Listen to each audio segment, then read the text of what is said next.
So, Yeah.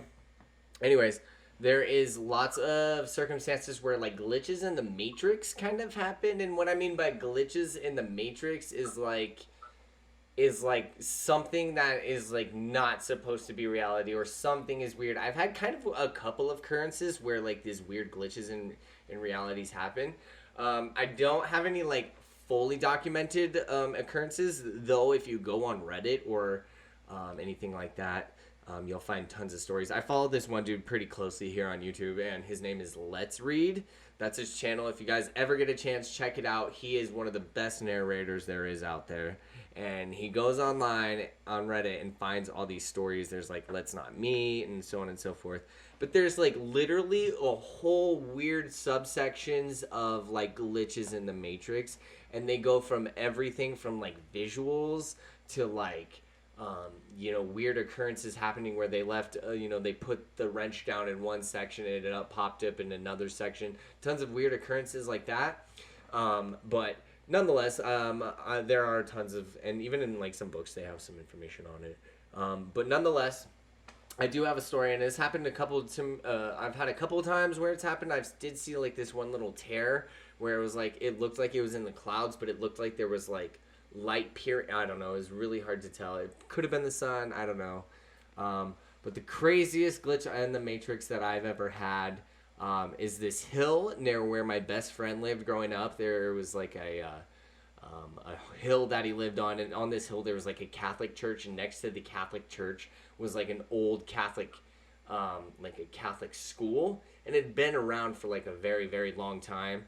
And I think that's where like the underlying creepiness starts, is because I feel like the combined church and school has like such a dark past.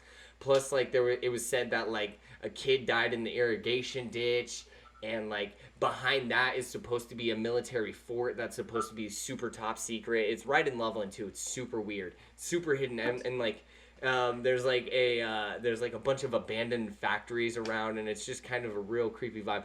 But I kind of feel like that's the Catholic Church has, or like something happened at that church or school that caused this massive rift to like overlay this whole thing. Because growing up, we would see like, I remember we were driving by one time late at night going to another exit. We seen one dude in like a whole gear, like overalls and everything, wheelbarrowing fucking down the middle of the street at like 2:30 a.m. So like no one should be on the road, and this dude's walking, and it was just like a weird glimpse, but like the whole car saw it, and we mentioned it. And like growing up, there was weird shit. I'd like sleep on my friend's floor, and I could hear like footsteps, like literally bare feet to the steps, like walking around it. There would be like weird, in one of his like crawl spaces, there was these weird words written and weird drawings written. So it was kind of a spooky hill to begin with. But this is back in time, but I was living with my girlfriend at the time. We'd been pretty close, but we like to go on walks. So like we decided we were gonna go on a walk, and this hill happened to transpire, and we had to cut through it. So before we went, we bought drinks. We fucking filled up our drinks at 7-Eleven. It was like a whole cup. We loaded a bowl, and we were trudging through our shit. We were gonna wait until this neighborhood to do it, because it's kind of a little bit more of a closed off neighborhood. We could smoke and walk through. So as we're walking through, we just like I'd taken a few sips of my drink, and we had barely cut onto this pathway, and we're walking down the street, and we're smoking, and we start to see this dude, and so we start to see this dude, and he's walking the dog, and this dude's wearing like the most oddest attire that I've ever seen. As we walk onto this hill, we start to walk on this hill, and you can kind of already feel that like a shift happened. Like it didn't feel like you had to mind your manners, like as walking to the neighborhood is what it felt like.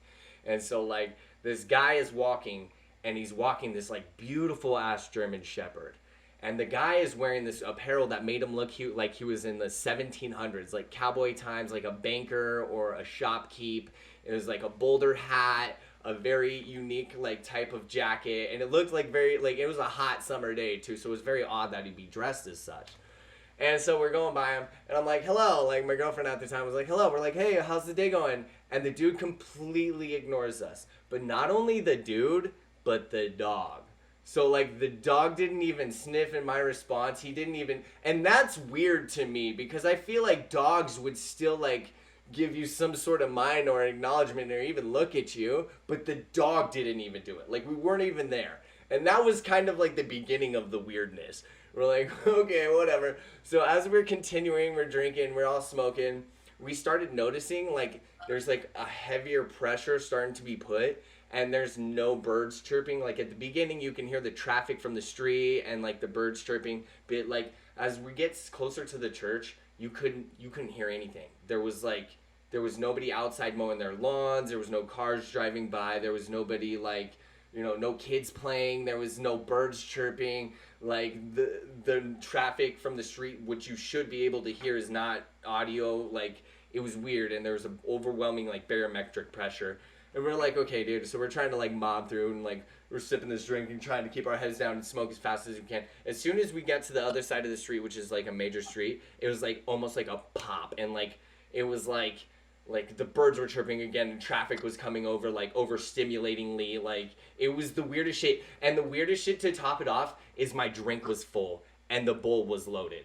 Like there was still weed in the bowl. We'd smoked the weed on the hill. Like there was no reason why that bowl should have been loaded. The drink I had cotton mouth, like all of that was full, and that was like the surrealist experience that I've ever had, because it was like I literally was just forced into this like something happened at that church where it like ripped open reality or ripped open a dimension, and I just like happened to pass through it because like in reality my drink was full and I didn't drink it, I drank it in all of this whole dimension, but when I popped up into this other dimension, all of a sudden my drink was fucking full. Like that was the most physical representation that I had, but like everything from sounds to the feelings was like overbearing. Is nuts, fucking nuts.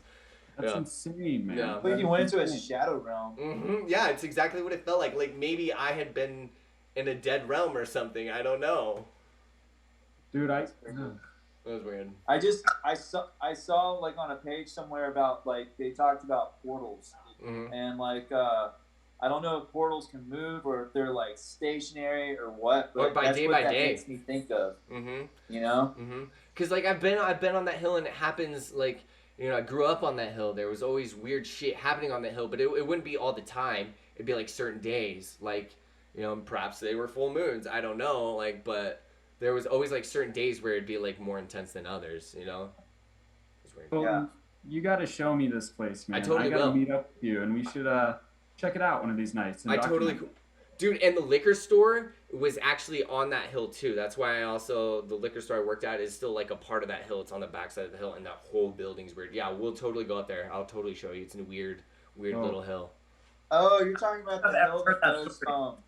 You're talking about the hill that goes south of the liquor store. Right behind it. That whole little hill. Like my buddy grew up on it, and like you would hear lights, you would see lights and hear weird sounds and shit. Like from that hill is really a lot of oddities happen on that shit. There is a really weird energy down there because I would cut through that little area. I kind of get blame into my neighborhood. I kind of blame the Catholic Church. I think it has to do with something between that school and that church, and it's just like a vibe I get. But Indiana thinks that freaking story's nuts. Oh, what a cutie.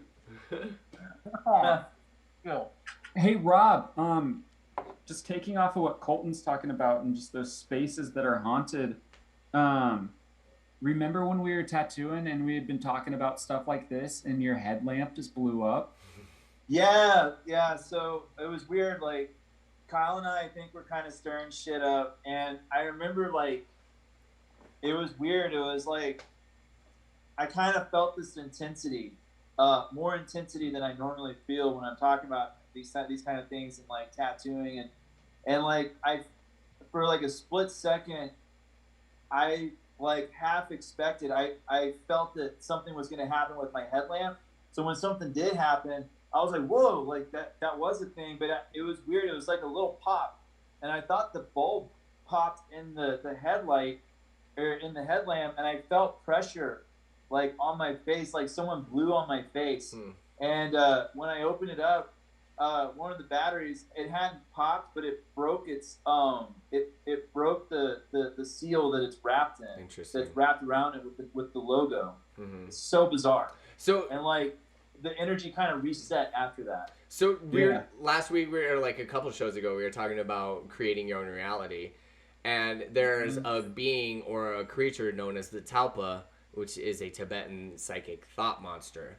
So essentially, like if two strong-willed people, or even one, like I'll give you an example: Slenderman or Bloody Mary. These are all like mythology, but they're known to be real and sightings, even though they're made up. You know, the idea is if enough people concentrate what the image of it is, what it looks like, and what it does, then that many people thinking it can create that type of being. Right. So essentially, that what could have happened between both of you talking about it, you could have had like almost that same type of thing happen, I guess, in a different sense. You know, it was pretty nuts. Man. That's crazy. And again, and that like theory that you brought up. Sorry, Rob. Oh no, you're good. Go. That theory that you brought up, dude, that is super interesting shit. Like, if you really think about it, and that's like how it works, that's crazy. Right. You could make anything. I was gonna say it ties back to the suicide force that Josh was talking about. Yep. Yeah. And how we were talking about like what if auras could coalesce and like they create this thing, this new thing. It doesn't matter if you're physical or if you're you know, if you're corporal or if you're fucking spiritual or whatever. Right. You know, it's energy. It's all fucking energy. Energy cannot be created or destroyed, but what if enough people have like a concentrated idea of what this energy could be? Any energy could take hold at that point. You know what I mean? Yeah. It's like the universe is our sandbox. And that's interesting because it's like you have to be mindful of your thoughts too. Yeah, absolutely. Because if you're just like, you know, mindlessly spitting out negative energy, like other people can feed off of that, and now they're creating their own fucking little Tibetan psychic monster or whatever the fuck, you know? Yeah, blow up all absolutely. the headlamps. Yeah, it's crazy. All right. That's crazy.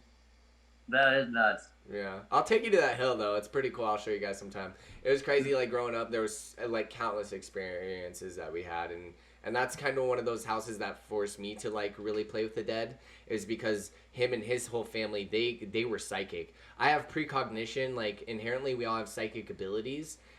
Mine is typically precognition. So like go with my gut feeling.